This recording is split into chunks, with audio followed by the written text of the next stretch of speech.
Kalimera, Kalispera, Kalinifta. Buenos días, buenas tardes o buenas noches. Sean nuevamente bienvenidos y bienvenidas a un nuevo episodio de La Pajarilla Podcast. Continuamos con los escritos de Heródoto y este será el libro segundo que tiene por nombre Euterpe, en honor a la musa inspiradora de la música, especialmente del arte de tocar la flauta.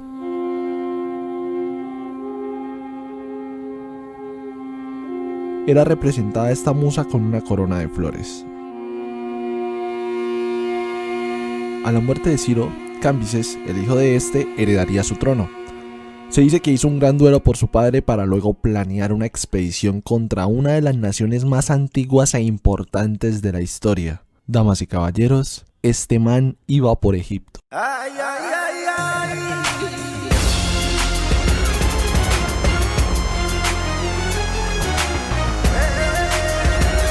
Heródoto, antes de empezar a describir cómo fue todo este proceso de conquista, decide contarnos un poco sobre la historia de esta nación, sus costumbres y llegar al punto donde Cambises llegaría con su expedición. Los egipcios tenían una creencia, creían que eran los hombres más antiguos.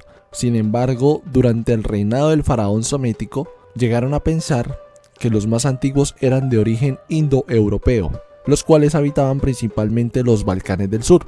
Aquí Psamético hace un experimento. En una cabaña solitaria pone a criar a 2 niños en absoluto silencio para averiguar el idioma de las primeras palabras que evocarían aquellos retoños. Para garantizarlo, a las cuidadoras de estos niños les manda quitar la lengua, y la primera palabra que dicen estos niños era becos, y determinaron que dicha palabra significaba pan y era usada por los frigios. Los egipcios eran alucinantes, la verdad eran geniales. Ellos inventaron su propia medida del año, a la cual lo dividían en 12 partes, correspondientes a sus propias estaciones, y además decían que todo era gobernado por las estrellas. Heródoto admite que la medida egipcia era superior a la griega, ya que esta segunda tenía esa tendencia a desfasarse de las estaciones. Para los egipcios, cada 12ª parte tenía 30 días y ellos agregaban 5 días más para poder ajustar, teniendo así un total de 365 días. ¿Cómo la ven?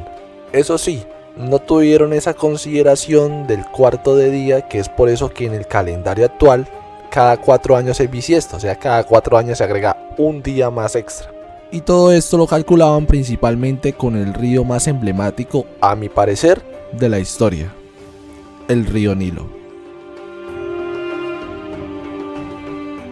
Heródoto en sus escritos habla sobre la geografía del país, consideraciones y medidas en las tierras, fronteras egipcias, así como la explicación de ciertos viajes que se podían apreciar, algo que pasaremos por alto porque resulta algo tedioso si no se tiene un mapa a la mano. No obstante, se me hace indispensable y casi obligatorio hablar sobre el río Nilo, ya que este río no es nada equiparable a los demás.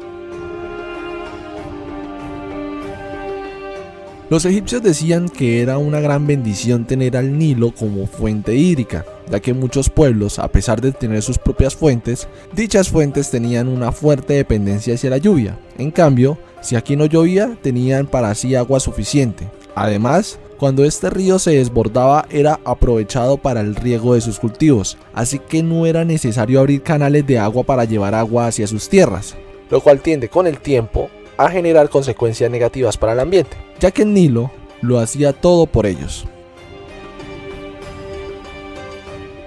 La naturaleza de este río es crecer y desbordarse durante aproximadamente 100 días, esto a partir del solsticio de verano, y a medida que se acerca este número de días, el río se va retirando y baja su corriente, para ser escaso durante todo el invierno hasta el nuevo solsticio de verano. Y esto es lo que lo hace único, ya que su naturaleza es totalmente contraria a los demás ríos, y además, según Heródoto, este río no emitía brisas. Y es que, oyentes, por ejemplo en verano, que poco llueve, las fuentes hídricas tienden a secarse, a veces al punto que los gobiernos hacen llamados a los ciudadanos a hacer un uso racional del agua, y cuando es invierno, que llueve un montón, vemos desbordamientos y si se pone crítico a la vaina, avalanchas, por la creciente de los mismos. Heródoto expone 3 explicaciones científicas, comillas grandes, griegas, para explicar todo esto, valga la redundancia. La primera era que los vientos efesios eran los responsables de la crecida, debido a que impedían que el río desembocara en el mar. Sin embargo, a veces los vientos no soplan y el río se comporta exactamente igual. La segunda era que el río hace sus inundaciones porque procede del océano y que el océano no corre alrededor de toda la tierra. Sonará sin sentido, apreciados oyentes, pero así es tal cual como está escrito, así tal cual lo estoy diciendo, y no por nada Heródoto decía que esa vaina no tenía nada de sentido y era un poco docta. Y la tercera explicación era que el Nilo nace de nieve derretida, nieve que se derrite en verano. Sin embargo, no es muy verosímil porque lugares donde el río nace, como Etiopía, son muy cálidos. No obstante, la razón verdadera son las lluvias torrenciales en Etiopía, sobre todo en sus tierras altas, y esto provoca el desbordamiento. Y Heródoto, por supuesto, tenía su propia opinión que va un poco acorde a la explicación real, y es que él decía que el sol tomaba el agua y la guardaba, o sea, la evaporaba, luego se iba, se la llevaba y por allá en otro lado él la hacía desembocar en tierras altas. Sin embargo, personalmente, oyentes, aún no estoy satisfecho con la respuesta, sobre todo el por qué se dan este tipo de lluvias torrenciales en verano.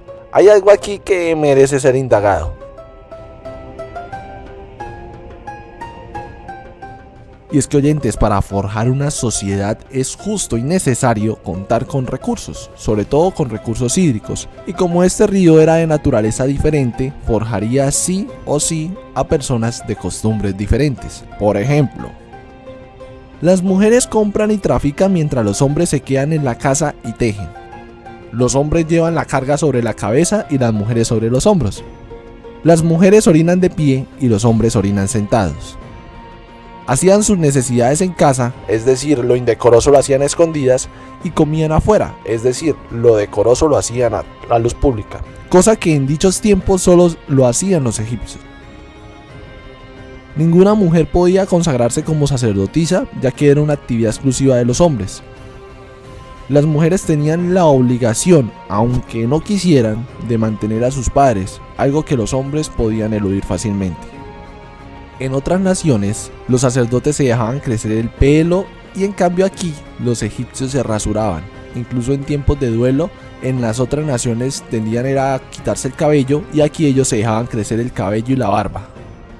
Mientras que otros viven alejados de los animales, los egipcios conviven con ellos. Decía también que amasaban la masa, valga la redundancia, con los pies y recogían el barro y el estiércol con las manos. Ellos también se circuncidaban muchísimo tiempo antes que los judíos. Usaban dos géneros de letras, que eran las sagradas y las populares, y eran demasiado supersticiosos. Sin hablar de esa manía que tenían por la limpieza, porque prefería estar aseados a bien parecidos, porque por ejemplo se rapaban para evitar los piojos. Y es que se bañaban 2 veces al día y 2 veces en la noche con agua fría. Esta gente vivía obsesionada realmente con la limpieza. Para cada dios o para cada diosa tenían sacerdotes consagrados a dicha deidad como especialistas, y es que los sacrificios eran muy meticulosos, ya que solo se sacrificaban animales perfectos y machos, cosa que el pueblo de Israel tomaría luego. Y aquí debo mencionar algo que Heródoto nos escribe. Él considera que todos los dioses griegos provienen de Egipto y es solo por unos cambios en sus orígenes y en su percepción que existen tales diferencias. Sin embargo, para él son los mismos, y se ve cuando él empieza a hablar de los templos egipcios, ya que se refiere a ellos con los nombres de los dioses en griego. Un ejemplo muy claro es el campo de la medicina y su deidad. Por ejemplo, en Egipto existía el templo del sueño, donde los pacientes eran sanados mientras ellos dormían en los templos, cosa que los griegos con el tiempo adoptarían y pondrían al dios Asclepio como la divinidad que curaría a las personas mientras éstas descansaban. Además, debo decir que los egipcios tenían una tendencia a la especialización, sobre todo en la medicina, porque había un médico para los ojos, para los dientes, para el estómago, para los huesos y hasta para enfermedades ocultas, y cada cual iba a lo suyo. Y es que los egipcios fueron los primeros que celebraron fiestas religiosas nacionales, procesiones y dedicación de ofrendas a gran escala, algo que los griegos llegaron a copiar gustosamente. fiestas que no eran pocas, y muchas de estas fiestas involucraban peleas donde la gente moría, algo que los mismos egipcios llegaban a negar. Algo destacable para los egipcios era su consideración de sagrado hacia ciertos animales domésticos o no domésticos, y lo eran porque cada animal estaba asignado a un dios, ya que era como su alimento, y por tanto se requería ese tipo de respeto. Por ejemplo, si alguien llegaba a matar a ciertas bestias de forma voluntaria, moría sin falta, y si era de forma involuntaria, tenían que pagar una multa, excepto a los gavilanes. Si era asesinado de manera voluntaria o involuntaria, tenía que ser asesinada esa persona. Los gatos tenían un valor increíble, porque podía estarse quemando la casa, pero la prioridad no era extinguir el fuego, sino rescatar al gato, y si este gato moría, inundaba a todas las personas de una profunda tristeza, y es que incluso si llegaban a morir de forma natural, hacían duelo y se rasuraban las cejas. Y es curioso porque ellos no tendían a rasurarse cuando hacían duelo, sino hacían todo lo contrario. Y aquí, por ejemplo, los perros y los gatos al morir eran embalsamados y dispuestos en ataúdes sagrados. A Heródoto llegó a causarle una gran fascinación los cocodrilos. Según sus averiguaciones, es sorprendente lo que encontró. Primero, que en invierno no comen durante 4 meses. Segundo, que casi todo el día estaban en tierra, pero durante la noche preferían el agua, ya que era más cálida. Recordemos que estos son animales de sangre fría. Y decía que todas las criaturas mortales, esta que nosotros sepamos, o bueno, que él sabe, es que partiendo de ser la más pequeña, se vuelve la más grande en términos de proporción, puesto que los huevos no eran más grandes que los huevos de ganso y un cocodrilo podía alcanzar perfectamente de 3 a 4 metros. Y tercero, que carecían de lengua y además que solo podían mover la quijada superior, y además tenían la boca llena de sanguijuelas, pero por su amistad con el troquilo, que era un ave, esto era un problema resuelto. Incluso si alguien se moría por causa de estos en el Nilo, o bueno, si también llegaba a morir ahogado en el Nilo, la persona en cuestión recibía las mejores honras fúnebres. También los animales como el hipopótamo y las nutrias podían ser considerados sagrados, pero no por todos los egipcios. Y el ave fénix, esa criatura mitológica, viene de este pueblo. Los egipcios, como ya se mencionó, eran muy aseados y procuraban mantenerse sanos, y lo lograban. Cada mes se purgaban durante 3 días, aludiendo que las enfermedades provenían de los manjares. Y Heródoto también aludía a esto al clima, ya que el clima era muy estable. Y bebían un vino hecho a partir de la cebada, ya que no habían viñas en el país. Dicho vino es la cerveza, la cual también llegaron a desarrollar los sumerios.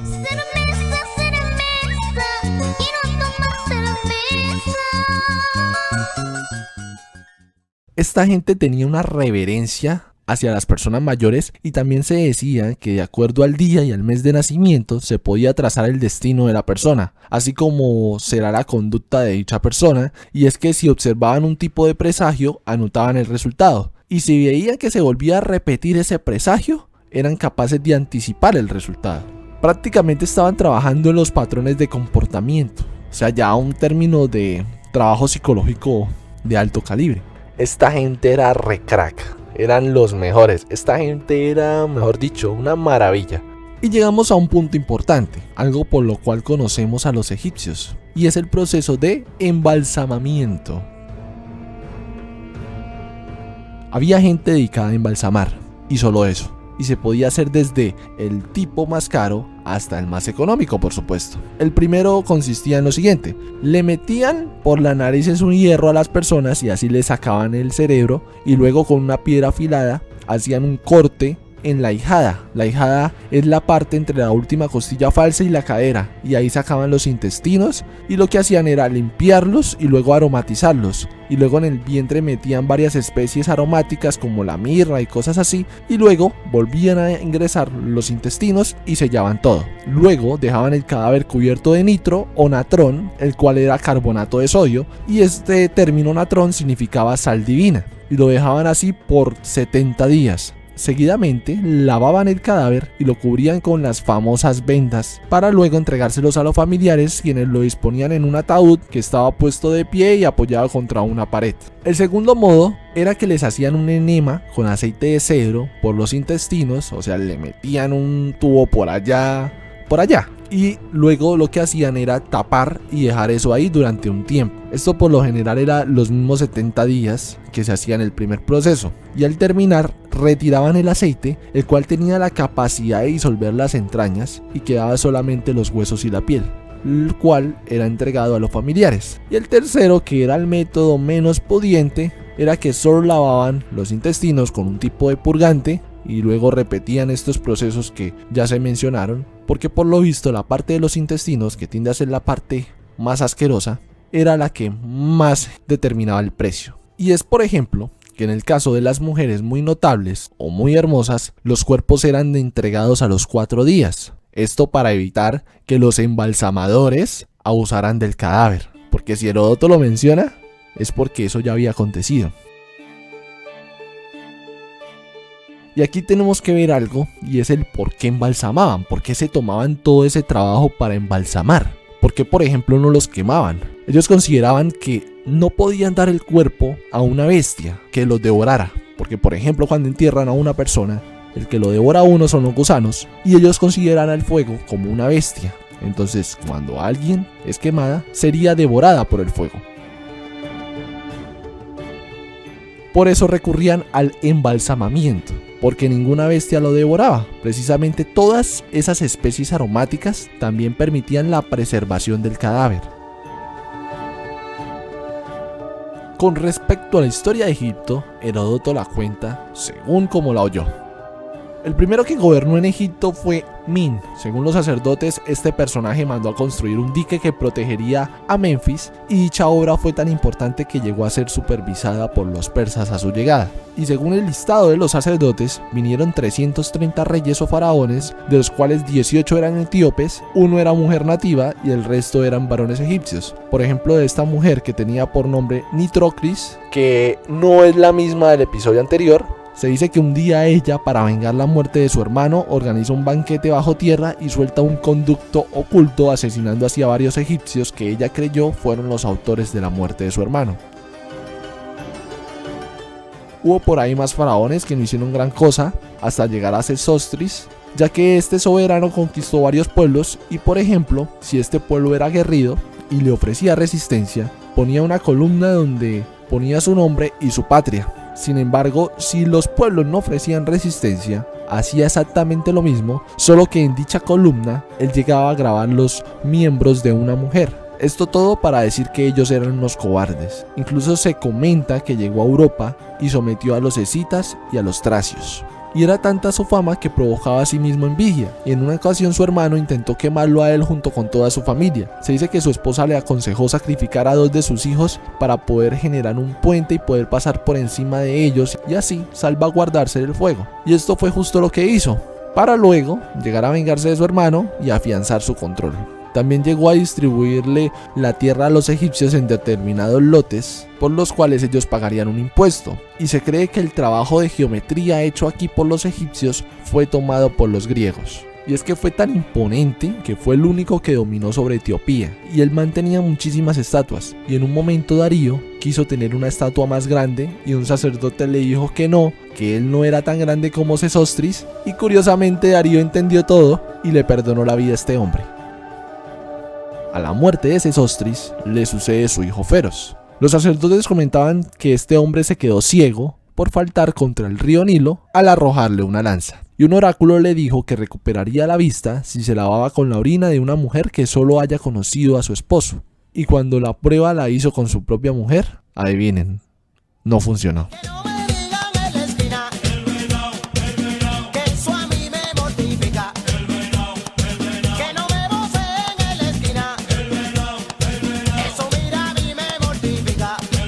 Llega a probar con muchas otras mujeres hasta que llega a recuperar la vista. Se dice que quema a todas las mujeres con las que probó y las mandó a quemar junto con una ciudad, excepto a la mujer con la cual él se curó, a la cual él llega a tomar como esposa.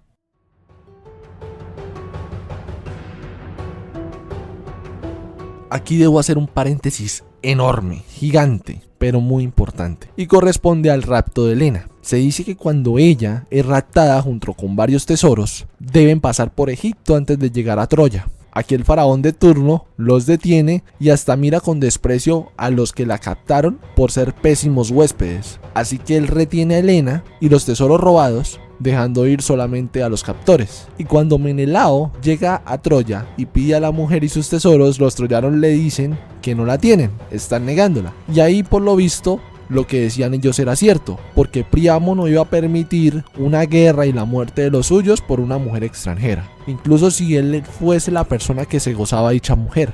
Y es algo que se cree que Homero sabía, que Homero conocía, pero prefirió omitir todos esos detalles porque no iba muy bien con la epopeya. Pero hubo versos que confirmaban toda esta hipótesis.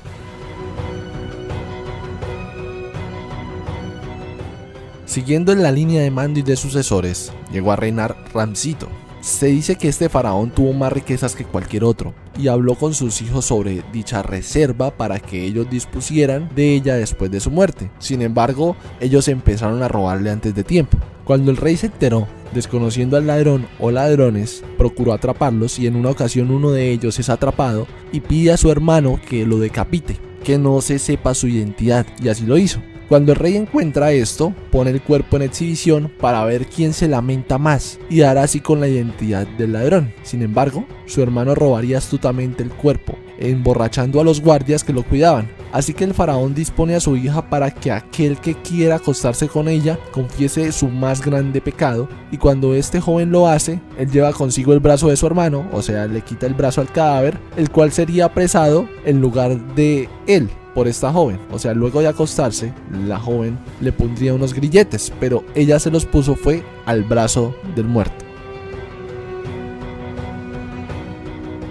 Así que él se sale con la suya. Se comenta que este rey estaba maravillado con la astucia del ladrón y promete el indulto y hasta la mano de su hija. Y cuando su hijo se presenta y le confiesa todo, el rey mantiene su palabra y le da todas las honras que le prometió a este ladrón. Y es que se dice que este faraón Ramsinito bajó hasta el inframundo y jugó suertes y ganó. Habéis visto lo que he visto, habéis estado donde yo, habéis roto con lo previsto, habéis sangrado por amor, habéis vencido a la suerte, habéis jugado al ajedrez contra la muerte y aguantado hasta quedar inconscientes. La experiencia mi maestra, yo fui su mejor. Aquí los egipcios tenían la creencia de la inmortalidad del alma y que dicha alma transmigraba durante 3000 años a otros animales, algo así como la reencarnación, lo cual en lo personal me genera bastantes dudas porque uno ha encontrado una que otra cosa de los egipcios y esto fue lo que encontró Heródoto. A la muerte de este faraón lo sucede su hijo Keops, y según los sacerdotes fue un auténtico desastre, porque ponía a trabajar a la gente con poca retribución, cerró varios templos, es decir, nada de fiestas religiosas, y durante sus 50 años de gestión, para ser relevado por su hermano Kefren, este también pone poco o nada. La situación continúa igual o incluso hasta peor, así que se mantuvo por otros 56 años esta condición de miseria. Cuando llega el hijo de este miserino, él procura hacer las cosas bien y procura enmendar las fallas de su padre. No obstante, un oráculo le dice que no va a vivir mucho y al preguntarle por qué, porque él intentaba hacer las cosas justas, sobre todo para con los dioses, el oráculo le dice que no se cumplió con el orden de mantener a Egipto durante 150 años en condiciones miserables. Luego llegaría Psiquis, quien pondría un impuesto que quien no lo pague no tenía derecho a ser sepultado él o ninguno de los suyos. Lo sucedería después a Nisis, el cual era un ciego, y ante esta condición los etíopes se lanzan contra él, teniendo aquí un rey etíope por 50 años. Se comenta que este rey condenaba justamente y según la naturaleza del delito. Sin embargo, por un sueño que llega a tener, él se retira. Aquel sueño le mostraba que tenía que partir por la mitad a los sacerdotes, y él al ver esto, que era una impiedad, prefiere irse, dejarse todo atrás, ya que era un acto contra los dioses, y un acto contra los dioses no podía pasar desapercibido. Así que prefirió marcharse y volver al poder como estaba antes de conquistar esa zona de Egipto. Este rey ciego vuelve, y este rey decide quitarle gran parte del apoyo al ejército y dárselo a otras áreas. Y cuando el rey Sanacaribo, rey de los árabes y de los asirios, decide marchar contra Egipto, el ejército abandona a su faraón, pero en su lugar lo apoyan los mercaderes, artesanos y placeros, que eran los que estaban recibiendo el apoyo de dicho rey. Y con todas las condiciones en contra, esa noche previa a la confrontación, llega una plaga de ratones que afecta a todo el ejército enemigo. Entonces los dejan sin comida, sin una indumentaria adecuada y sin cosas así. Así que en honor a este rey, erigieron un monumento con un ratón en la mano que decía: mírame y cepillo. Terminado este reinado, la nación fue dividida en 12 partes y cada parte tenía su propio rey, con unos acuerdos principales, los cuales eran 3. No se destronarían unos a otros, no buscarían poseer más que el otro y tendrían que ser fieles amigos. Sin embargo, el oráculo les dijo que sería rey de todo Egipto aquel que brindase con una copa de bronce en el templo de Éfesto, y por ello construyeron un laberinto que atravesarían para poder llegar a dicho templo. Heródoto dice que dicho laberinto superaba en todo a las pirámides en lo que trabajo arquitectónico y belleza se refiere.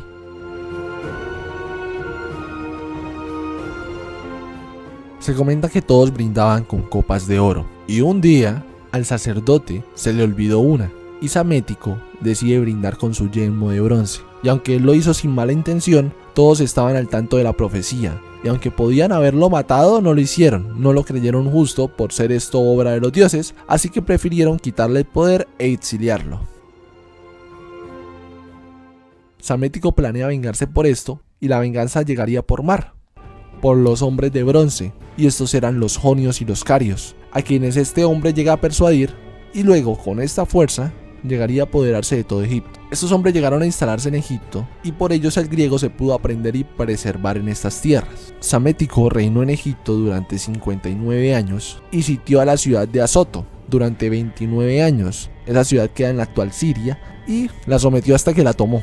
Heródoto decía que fue la ciudad que más aguantó, de la que él tenía conocimiento, pero realmente el asedio más largo hasta la fecha se dio hace poco más de 3 siglos en la ciudad de Ceuta por el sultán Mulay Ismail, que duró aproximadamente 33 años. Después sucedería Psamético, su hijo Samis, y luego de morir este, en una expedición en Etiopía, lo sucede a su vez su hijo Apries. El pueblo decía que era uno de los reinados más felices hasta que le llegó la mala suerte. Se dice que empezó cuando envió a su ejército contra los de Cirene, y aquí tiene una gran pérdida, y los egipcios le echaron la culpa, como no, así que se empiezan a sublemar, y luego él decide enviar a Amasis para que los calme, y estos le llegan a ofrecer que él se convierta en su rey, y Amasis acepta. Por ello Apries empieza a tomar decisiones muy precipitadas, muy malas decisiones. Así que poco a poco él va perdiendo el apoyo de los suyos, y aunque va a la batalla con sus aliados, que eran los carios y los jonios, él termina perdiendo, llegando Amasis a tomar el poder, quien sería el faraón que le haría frente a Cambises.